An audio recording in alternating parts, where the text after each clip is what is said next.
Welcome back to Impact Podcast.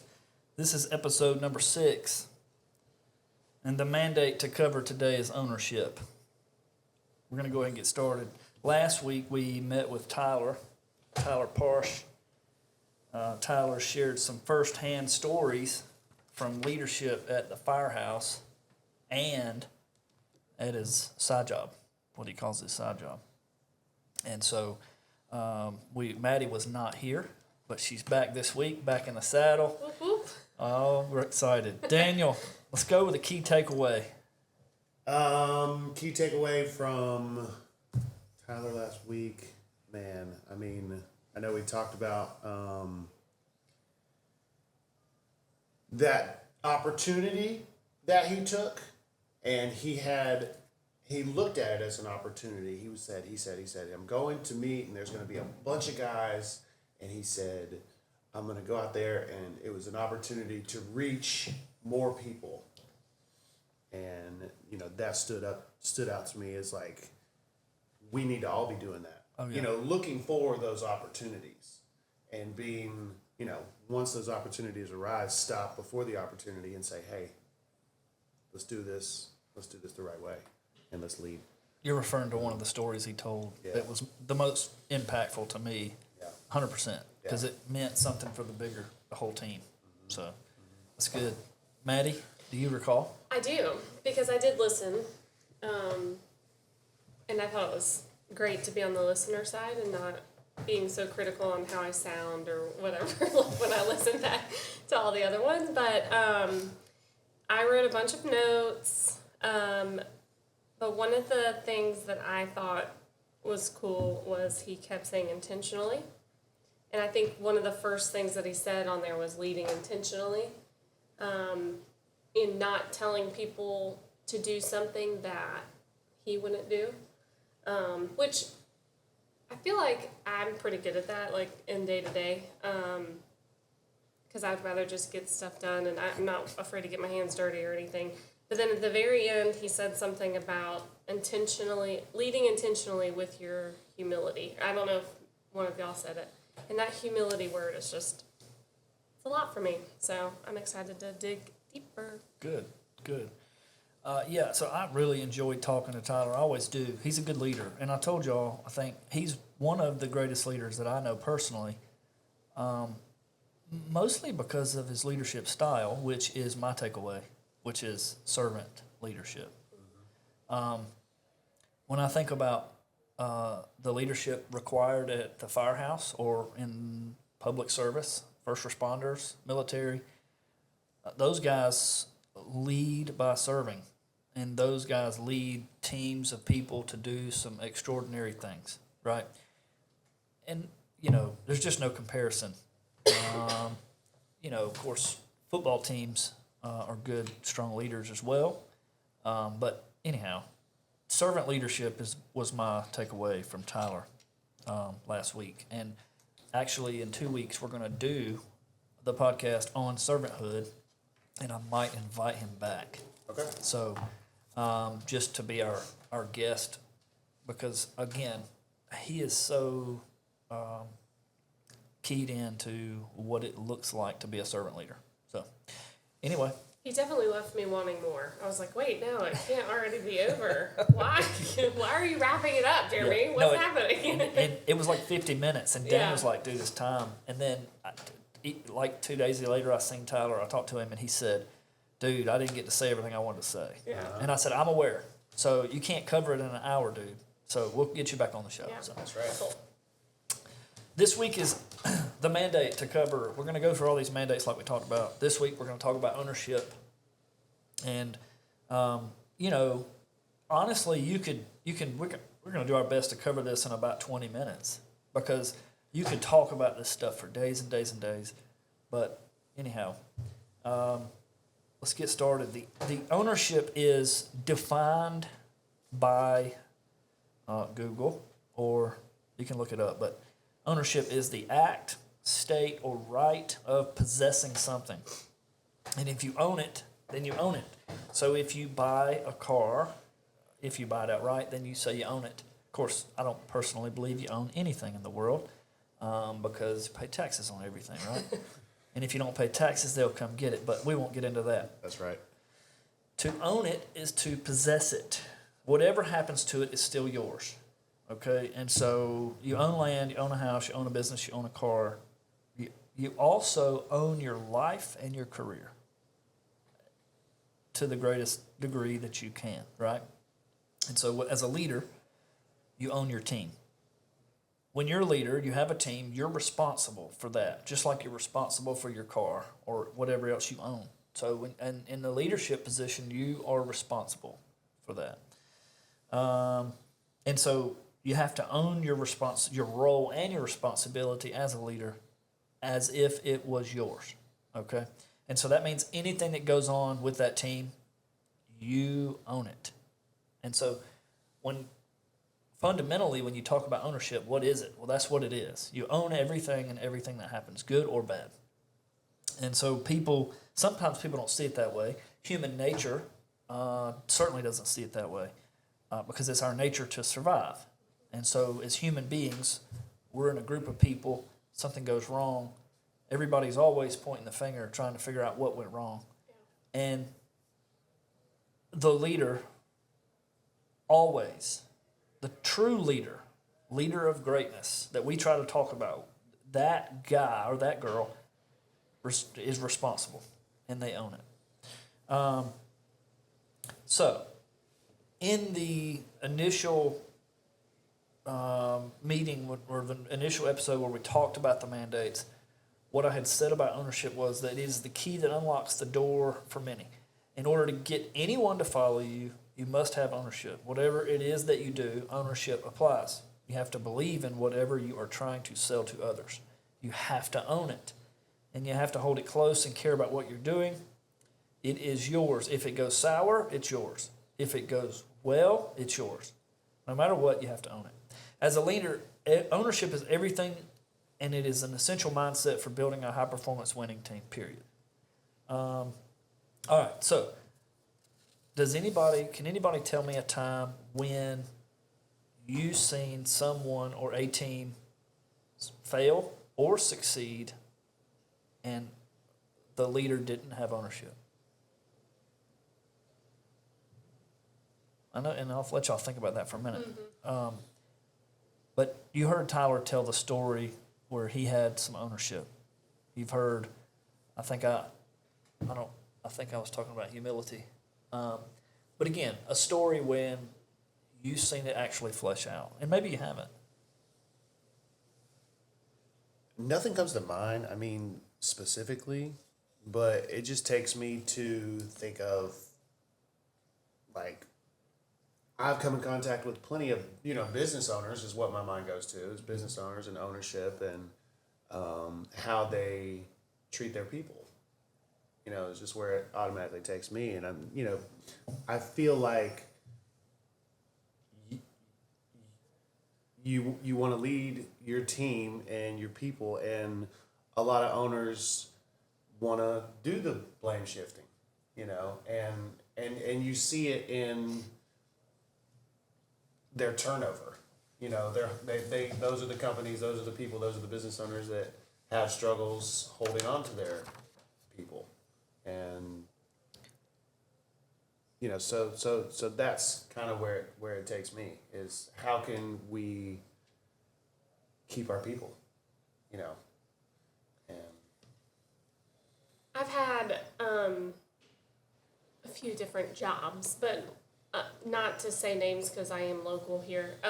But I have in the past worked for someone that, if something wasn't right or anything like that, the board of directors that we had to report to, it was a consistent, they would look at this person and ask, so what happened here or something. Not all the time. It's not like we were messing up a lot. But she would literally say, well, let me get with Maddie afterwards, because that's, and not at the time I wasn't feeling like she was necessarily throwing me under the bus. But I think as a leader, she should have said, we've talked about it internally, or, just not throw the person that may have messed up under the bus. Yeah. And it wasn't a good feeling. But Right. Well, so I think it's consistent across the board. And again, it's human nature to do that. Right. If someone's not intentional about not doing that, they'll do it. Right. Right. So, Jocko Willink, I referred to this earlier on in a previous podcast. He wrote a book called Extreme Ownership, which is where, honestly, I learned a lot of the stuff that I'm talking about today. And so he gets all the credit. But in that book, it talks about Hell Week and the Navy SEAL training. They were at BUDS, and BUDS is Basic Underwater Demolition School SEAL training, right? So, but they were at training, and they call it Hell Week, where they take the SEALs and they put them through horrific conditions to train them to overcome adversity and survive, anything. And so there was, and I look for all the military guys out there. I don't know what I don't know. I just know that. That's my assumption.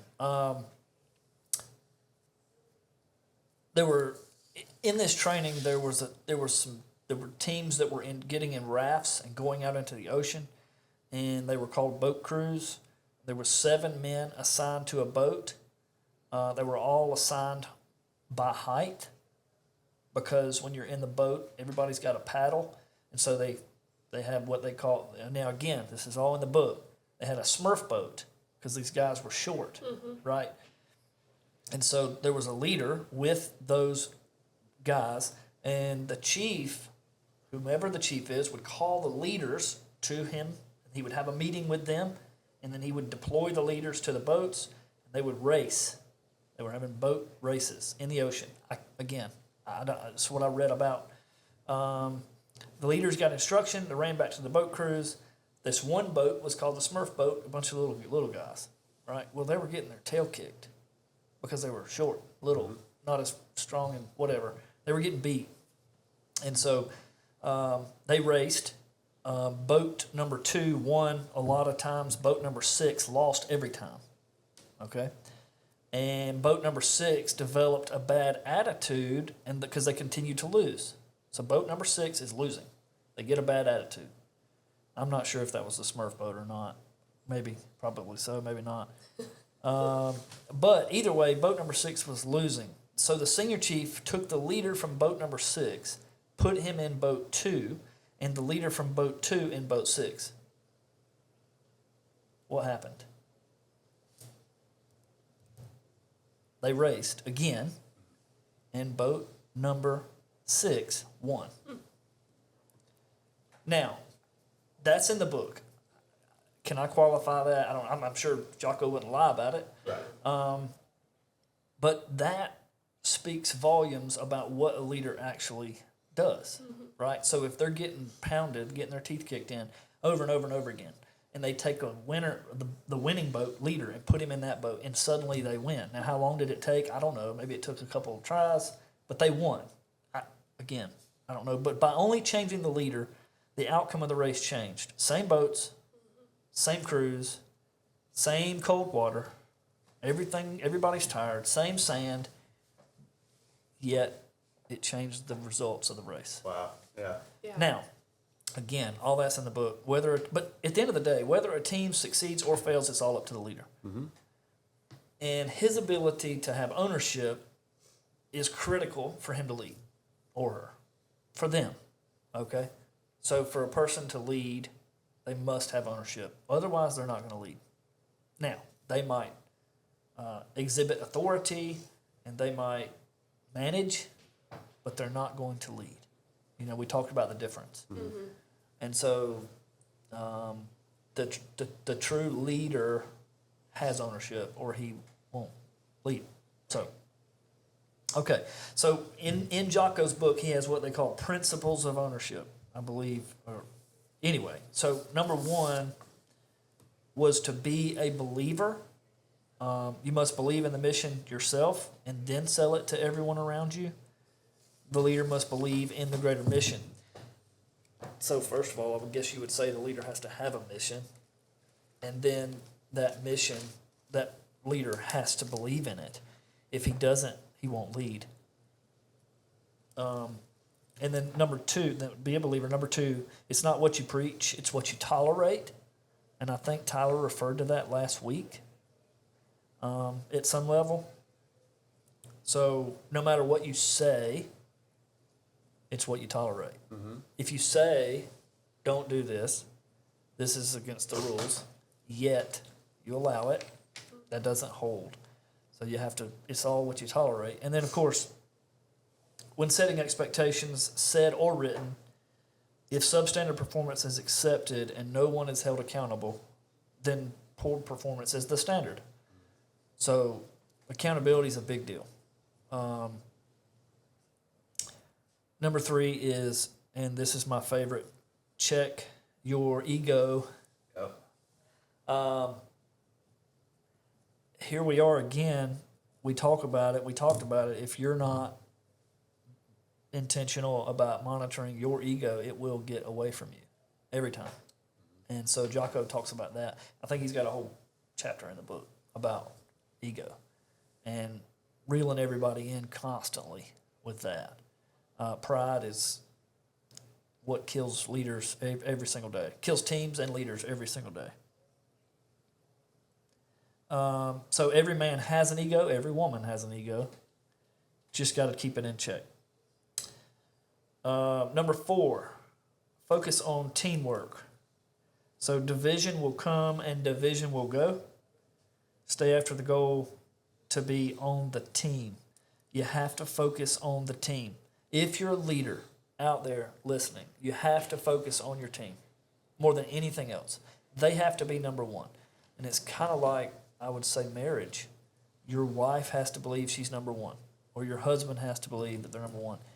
More so for men. It's so important. More so for women. It's so important that a woman feels like she's number one, right, Maddie? Mm-hmm. Wouldn't you agree? Yeah, absolutely. And if you don't feel that, then you'll become selfish and all kinds of things. That's the same thing that happens with the team.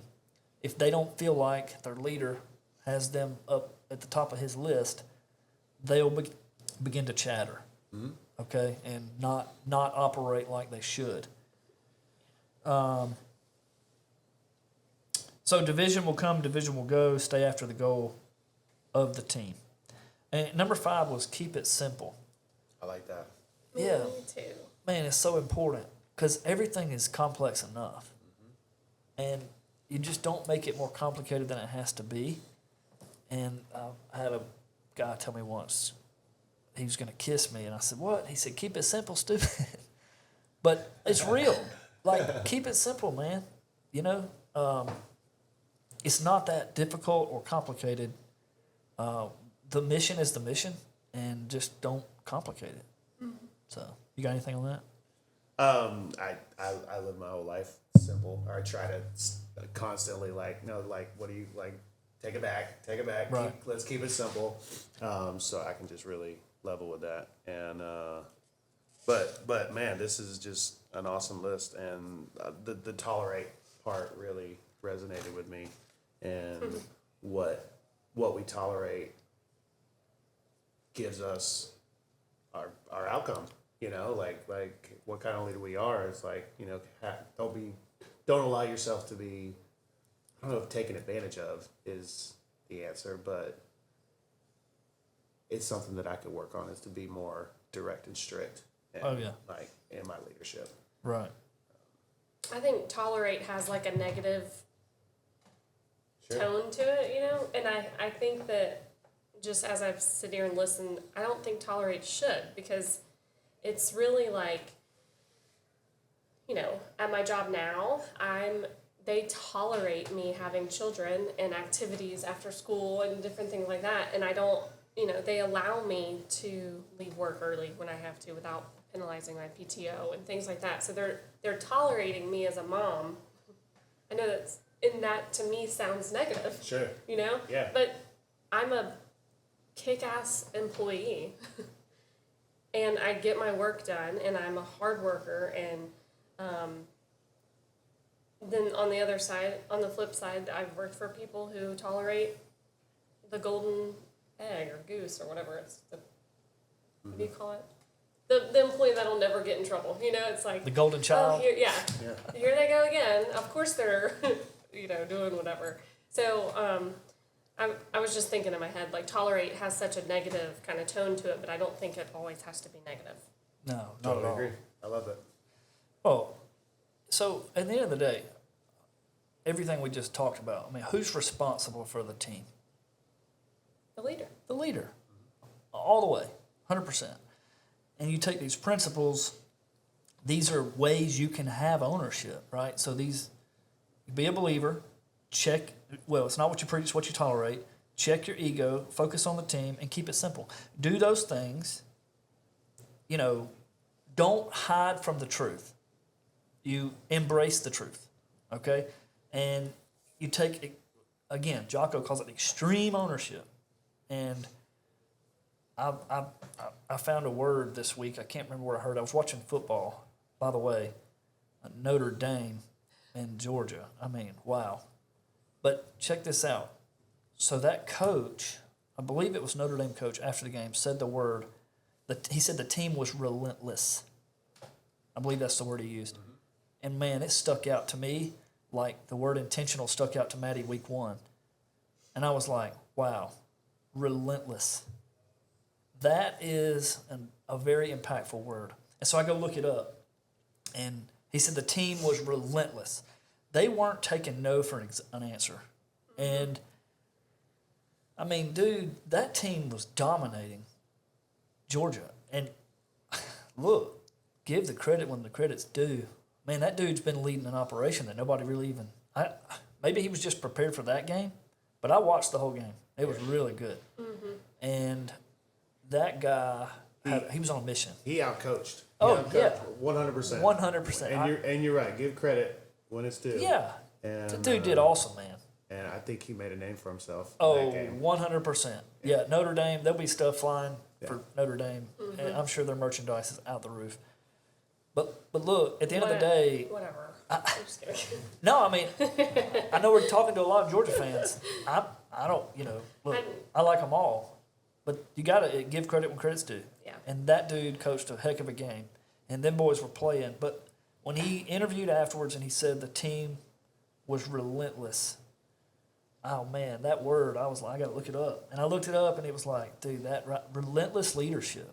If you just say that, it's like, Is that another... that's another word of the year. Yeah. So we may do... or attribute, or, Oh, yeah. I think... Being relentless. There's probably one in there that may go with it. I don't know. But we'll certainly look into that. But So relentless is like just not stopping. Like just go.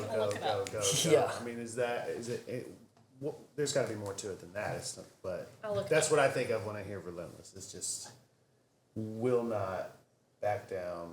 will not back down. Keep coming. Maddie's going to look it up. That's good. But relentless ownership, extreme ownership, whatever you want to call it, you got to be extreme. Yes, what you got, Maddie? Oppressively constant, harsh or inflexible. Inflexible. That's good. That's a good one. And that kind of goes back to what you tolerate. Yeah. I mean, inflexible, if you are relentless, then one, the people that you're leading know what to expect. Maybe not all the time, but you're just consistently Consistent. pushing. Yeah. Yeah. Yeah, it doesn't really say much. So I got a list I want us to start. Maddie, start a list. Servanthood, leadership, relentless leadership. Yeah. And let's keep adding to that list Oh, yeah. as we move forward. So I heard a wise man say once, and this is regarding ownership, when things go bad, look in the mirror. When things go good, look around. Every time. Take ownership of your problems, your shortfalls, your job, your teams, your very life, and lead well. Ownership is the path to victory. And so we got to embrace ownership. And that kind of buttons it up. So, questions, comments, concerns, last words?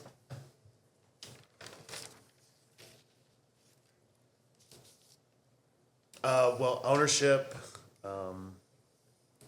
Again, like to me, I just thought of ownership as a practice in owning a business, not so much like a leadership tool. But I love the simplicity pieces, tolerate, and it's all built on accountability, humility, teamwork, collaboration. I think ownership goes back more to last week's podcast with Tyler. And y'all can make fun of me. I'm a note taker because if I don't write it down, then I'll probably forget it. Like different things that people say. And one thing that I think maybe Daniel brought up was leading, or maybe, I don't know, leading from the trenches. And y'all kept kind of referring back to that while Tyler was talking, and I think that right there kind of goes to what you just said about when things go bad, look in the mirror, when things go good, look around, because it's like if you're actually the leader with your team and you're a good one, you know, you have to understand as a leader everything that everyone else does beneath you or next to you, whatever you want to call it, is because of what you've done or what you've said or, you know, something that you've tried to convey to them. And I just think that taking ownership is really hard. It's up there for me with the humility, I think. But I'm also the first to try and take not credit, but, you know, if something goes wrong at work, like, I'm going to be the one that's like, yeah, I did this wrong, and let's fix it, or can you help me fix it? That's or, ownership. And humility. Yeah.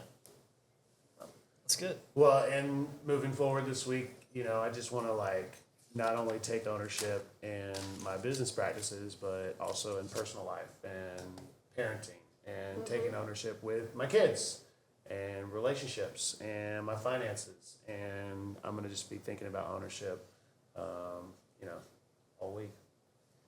Yeah, I definitely think that these principles that we keep talking about, it is about leadership, but then you also have to think about, like, in your life personally, if it was just you're the leader no matter what, whether you're the leader of the household or, you know, at work, but, like, there's so many other ways to apply these to life, like in a personal way that, like, you know, instead of scrolling, you know, social media every night, you start reading books that are to do better for yourself, or, you know, I just think that this has all just been so good that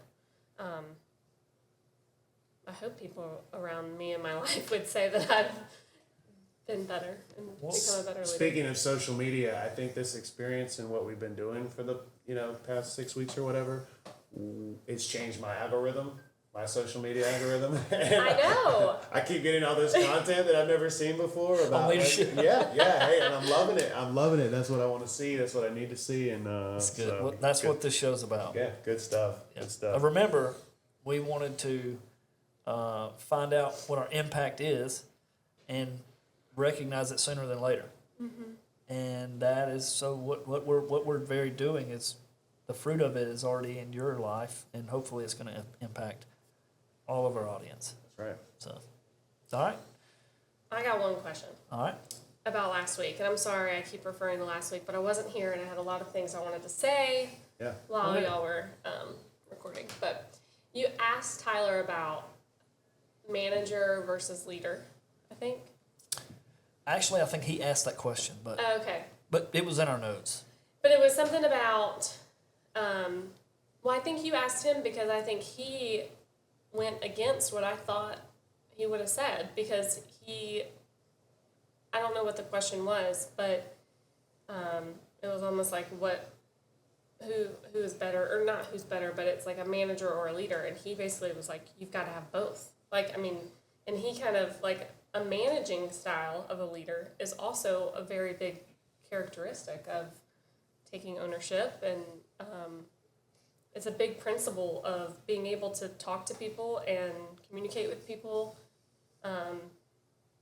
But I thought it was an interesting an interesting answer. I didn't think that he was gonna. I think he asked me the question. So you were okay. And I answered his question, and I remember it was a thought-provoking question because I had to think about it for a minute. And I answered his question, and then he didn't disagree with me, but he expanded on it. And he said, I think you need both. Yeah. And I think that all of these things that we talk about, in fact, encompass both. I think that in order to, I mean, you can manage without leading. Correct. Okay.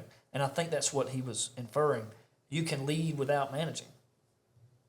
Right. Again, you put the two together and you have a boss. Yeah. So that's my opinion. Now, I'm subject to that, right? But I think that you can be a good boss if you are a leader and a manager together. And so that again, that's my opinion. But Tyler just asked the question, and I can't remember exactly how that went. We'll have to go back and listen to it. No, I just thought it was. I had it in my notes, and I just wanted to.